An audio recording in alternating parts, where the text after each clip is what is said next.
அந்த பெண்மணி செய்த பெரிய தியாகம். இந்த குழந்தை வளருவது சாதாரணமானதல்ல.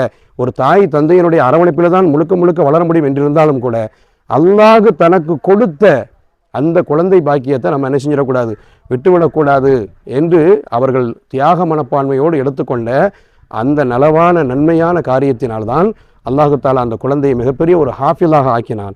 அந்த குழந்தை ஓதிய ஒரு ஆயத்தை உலகமே கேட்டு வியந்து கிட்டத்தட்ட 2.5 லட்சம் மக்கள் ஹிதாயத்தின் பக்கமாக, நேர்வழியின் பக்கமாக வந்து இஸ்லாத்தை தழுவியிருக்கிறார்கள் என்று சொன்னால், ஒரு பெண் மனது வைத்தால், ஒரு பெண் நினைத்தால் ஒட்டுமொத்த சமுதாயத்தையும் திருத்தக்கூடிய ஆற்றலும் அதற்குண்டான எல்லா விதமான ஆரோக்கியமான எண்ணங்களும் அந்த பெண்ணிடத்தில் இருக்கிறது என்பதை நாம் இதன் மூலமாக அறியப்பெறுகிறோம்.